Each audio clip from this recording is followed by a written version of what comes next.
few weeks back, I painted a fish here on YouTube. It was a sardine, actually, to be more specific.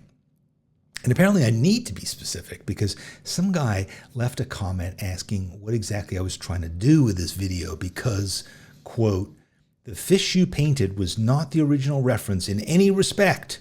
There's a lack of observation right from the start in the draftsmanship, and then straight away, where red was to be applied, you put in blue."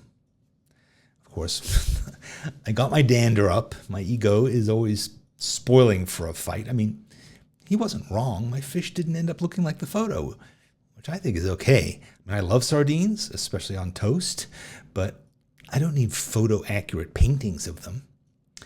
I aim to paint pictures of the inside of my head, and I do that by waving sardines and other inspiration in front of it. And I'm always more interested in what comes out, much more than I am in getting predictable, even perfect results. But even given my own criteria, I'm not sure that I made an especially good painting of that fish, to be honest.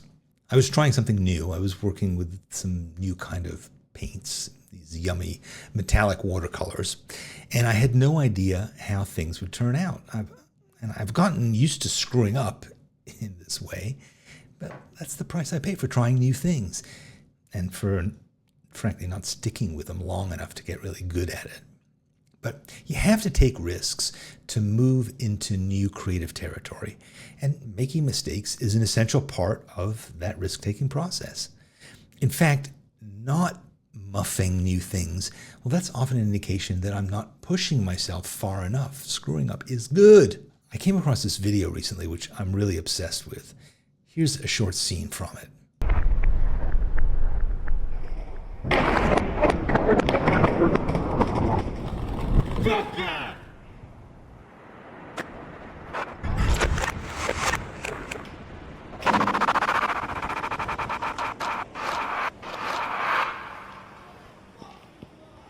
To me, this encapsulates the creative process so brilliantly. You see, this kid in the pink hoodie is trying to master this gnarly trick, and we see how many times he's failed to nail it. This video was directed by Najib Tarzi, and if you'd like to see the whole brilliant video, I'll link to it below. What's so smart about this is it shows how many times you have to make a mistake to make something perfect. And usually we, the rest of the world, just get to see the final perfect result. Creators so rarely show us what went into reaching success, all the mistakes, all the screw-ups, all the dead ends.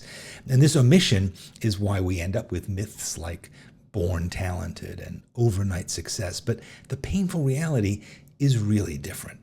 So how do we get used to face planting on the road to success? It's tough because we are so afraid to fail. We have to get over that fear.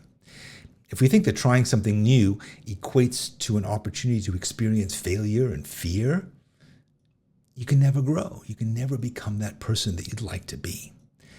Get out your notebook and try to relive the last experience of failure you had. Write the details down. How did it feel in your body? Did you sweat? Did you get red? Did you feel nauseous? Why did it hit you so hard? Maybe you have some deeply buried experiences of failure that you should look into.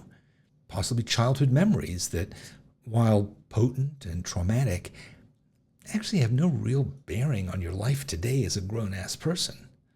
But if you can reframe failure for yourself, maybe you can diffuse that fear. Flip it around. What would success feel like? How would that make you feel? That feeling is passion, the exhilaration of growing so you can own the skills that you've only ever dreamed about. If you can make that feeling vivid and physical, well, it can outbalance the feelings of fear and failure. That YouTube commenter got to me because I forgot what I was doing. I wasn't trying to accomplish the goal that he set out for me. I was trying to push myself in a new direction, which had nothing to do with sardines and what they look like in photos. I may have failed at painting a perfect sardine, but I succeeded in creating essential lessons for myself about the tools that I was learning about and about the journey that I'm on.